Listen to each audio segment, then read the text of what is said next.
புதிய தலைமைச் செயலாளராக முருகானந்தம் பொறுப்பேற்றுக் கொண்டிருக்கிறார். இது தொடர்பான கருத்துக்களை நம்மிடையே பகிர்ந்து கொள்வதற்காக நியூஸ் 18 தமிழ்நாடு தொலைக்காட்சியினுடைய செய்தி ஆசிரியர் திரு கார்த்திகை செல்வன் அவர்கள் நம்மோடு இணைந்திருக்கிறார். இந்த மாற்றம் என்பது எவ்வளவு முக்கியத்துவம் வாய்ந்தது தற்போது தமிழ்நாடு அரசில்? பல ஏற்கனவே நேற்றைக்கு சிவதாஸ் மீனா அவர்களுக்கான பொறுப்பு அறிவிக்கப்பட்ட உடனடியாக எதிர்பார்க்கப்பட்ட ஒன்று புதிய தலைமைச் செயலாளர் நியமனம் என்பது காலையிலேயே வந்துடும். நம்ம முதலாவதாக இன்னைக்கு காலையிலிருந்து அந்த செய்தி 6 மணிலிருந்தே ஒளிபரப்பேற்றிருக்கிறோம். திரு முருகானந்தம் ஐஏஎஸ் தான் புதிய தலைமைச் செயலாளராக வருகிறார் அப்படிங்கிற அந்த செய்தியை ராமநாதபுரத்திலிருந்து வந்திருக்கக்கூடிய ரொம்ப ஒரு எளிய பின்னணியிலிருந்து வந்தவர் திரு முருகானந்தம். ரொம்ப முக்கியமா அந்த பொறுப்புக்கு ஒரு அதிகார மட்டத்தினுடைய உயர் பொறுப்புக்கு வருகிறார். இன்னைக்கு தமிழ்நாட்டினுடைய அதிகார வர்க்கத்துல அது பியூரோக்ரசியனுடைய டாப் போஸ்ட் அப்படின்னு சீஃப் செக்ரட்டரி தான் சொல்ல முடியும். அப்படியான ஒரு உயர்ந்த பொறுப்புக்கு எளிய ஒரு பின்னணியை கொண்ட ஒருவர் இப்போ தலைமைச் செயலராக நியமிக்கப்பட்டிருக்கிறார். அது ரொம்ப முக்கியமா கவனிக்கப்பட வேண்டிய ஒன்று. அதே போல பல்வேறு துறைகள்ல அவர் ஏற்கனவே பணியாற்றி இருக்கிறார். அதனால அந்த அனுபவம் கூட அவருக்கு தலைமைச் செயலராக அனைத்து அதிகாரிகளோடும் பேசுவதற்கு, குறிப்பா மாவட்ட அளவுல இன்னைக்கு பல்வேறு நலத்திட்டங்கள் போயிட்டு இருக்கிற நேரத்துல அதையெல்லாம் முழுமையாக அதை ஃபாலோ பண்றதுக்கான ஒரு எக்ஸ்பீரியன்ஸோட இருக்கக்கூடிய ஒருத்தராகவும், தமிழ்நாட்டை முழுமையாக அறிந்த ஒருவரும் கூட, அது ஒரு முக்கியமான அம்சமாக இருக்கும். எல்லா விதத்திலும் தமிழ்நாட்டை முழுமையாக அறிந்த ஒருவர் அப்படிங்கிற இடத்துல இருந்தோம்.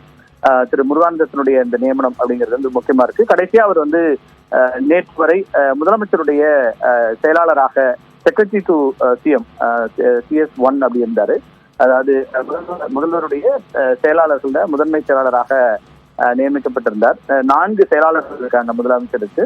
அதுல முருகானந்தம் அவர்கள் CS அதாவது செக்ரட்டரி 1 அப்படின்னு சொல்லக்கூடிய வகையில் இருந்தாரு. செக்ரட்டரி 2 உமானா, செக்ரட்டரி 3 திரு சண்முகம், அதே போல செக்ரட்டரி 4 திருமதி அனுஜாஜ் இருந்தாங்க.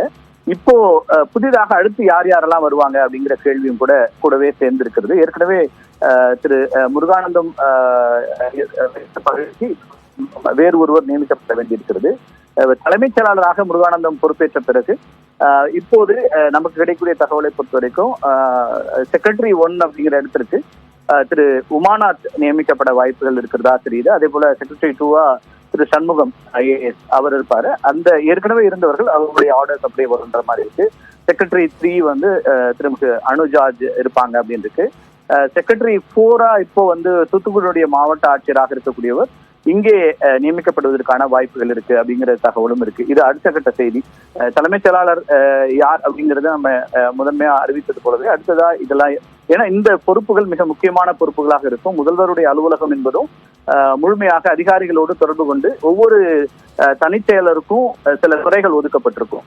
அந்த துறைகளுடைய கோப்புகளை பார்ப்பது, அந்த துறைகள் சார்ந்த முக்கியமான முடிவுகள் எடுப்பதற்கு முதல்வர் எடுப்பதற்கு முன்னதாக அது பற்றிய முழுமையான விவரங்களை அதுல கோப்புகள் எழுதி முதல்வருடைய பார்வைக்கு அனுப்புவது அப்படிங்கிறதுலாம் இந்த தனி செயலர்களுடைய முக்கியமான பங்காக இருக்கும். முதல்வருடைய செயலாளர்கள், முதல்வருடைய தனிச் செயலாளராக திரு தினேஷ் இருக்காரு. இதெல்லாம் பியூரோக்ரசியில 4 பேர் இருப்பாங்க. ஸோ திரு முருகானந்தம் அந்த பொறுப்புல இருந்துதான் இப்போ தலைமைச் செயலாளர் பொறுப்புக்கு வந்திருக்கிறாங்க. எனவே தலைமைச் செயலாளர் அப்படிங்கிறது ரொம்ப மிக முக்கியமான பொறுப்பு. நிச்சயமா எல்லோருக்கும் தெரிந்த ஒன்றும் கூட. ராமநாதபுரம் பழைய ஒருங்கிணைந்த ராமநாதபுரம் மாவட்டத்தினுடைய அங்கிருந்து வந்தவர். அவருடைய மனைவியும் IAS அதிகாரியா தான் இருக்கிறாங்க. ஒரு IAS குடும்பம் அப்படின்னே சொல்லலாம். 2 பேருமாக திருமதி சுப்ரியா சாகு முருகானந்தத்தினுடைய துணைவியார். எனவே IAS அவங்க 2 பேருமே இருக்கக்கூடிய ஒரு குடும்பம் அப்படிங்கிறதும் பார்க்க முடியும். திரு முருகானந்தத்துடைய அட்மினிஸ்ட்ரேட்டிவ் கெப்பாசிட்டியை பொறுத்த வரைக்கும் அவருக்கு முழுமையா தமிழ்நாட்டை முழுமையாக அறிந்தவர் அப்படிங்கிறதும், அதிகார மட்டத்தில் இருக்கக்கூடிய எல்லா நிலைகள்லையும் முக்கியமான முடிவுகள் எடுக்க வேண்டிய இடத்துல இந்த பொறுப்புக்கு வந்திருக்கார் அப்படிங்கிறதையும் பார்க்கிறோம். அடுத்த கட்டமா யாரெல்லாம் முதல்வர் அலுவலகத்துல முக்கிய பொறுப்புகளுக்கு வராங்க அப்படிங்கிற அந்த செய்திகளும் இருக்கு. அது குறித்த அதிகாரப்பூர்வ அறிவிப்புகளும் கூட விரைவில் வரலாம் அப்படின்னு எதிர்பார்க்கப்படுகிறது. பாலா, நன்றி திரு கார்த்திகை செல்வன், விரிவான விவரங்களை பதிவு செய்தது.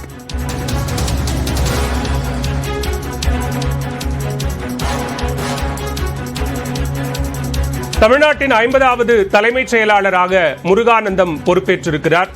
முன்னதாக தலைமைச் செயலாளராக பொறுப்பு வகித்த சிவதாஸ் மீனா தமிழ்நாடு ரியல் எஸ்டேட் ஒழுங்குமுறை ஆணையத்தினுடைய தலைவராக நியமிக்கப்பட்ட நிலையில் தற்போது முதலமைச்சர் மு க ஸ்டாலினுடைய தனிச் செயலாளராக இருந்த முருகானந்தம் தற்போது தலைமைச் செயலாளராக பொறுப்பேற்றிருக்கிறார்.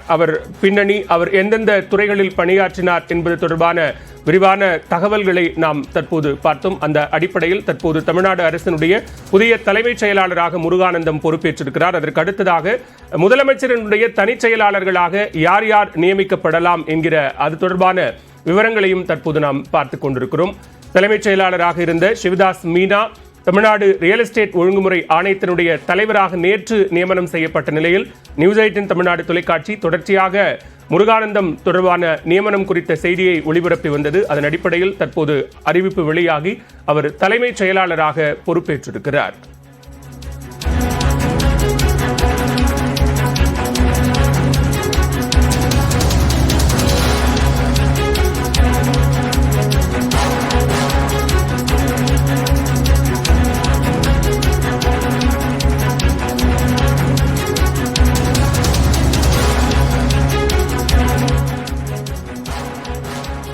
முதலமைச்சர் மு.க. ஸ்டாலின் பட்ஜெட் தாக்கல் செய்தபோது நிதித்துறை செயலாளராக பணியாற்றிய முருகானந்தம் தற்போது தமிழ்நாடு அரசினுடைய 50வது தலைமைச் செயலாளராக நியமிக்கப்பட்டிருக்கிறார். பொதுப்பணித்துறை, நகர் மற்றும் ஊரமைப்பு துறைகளிலும் முருகானந்தம் பணியாற்றியிருக்கிறார். கோவை மாவட்ட ஆட்சியராகவும் முருகானந்தம் பணியாற்றிய அனுபவம் பெற்றவர். 30 ஆண்டு கால அனுபவம் பெற்ற மூத்த IAS அதிகாரியான முருகானந்தம் தற்போது தமிழ்நாட்டின் 50வது தலைமைச் செயலாளராக நியமிக்கப்பட்டிருக்கிறார்.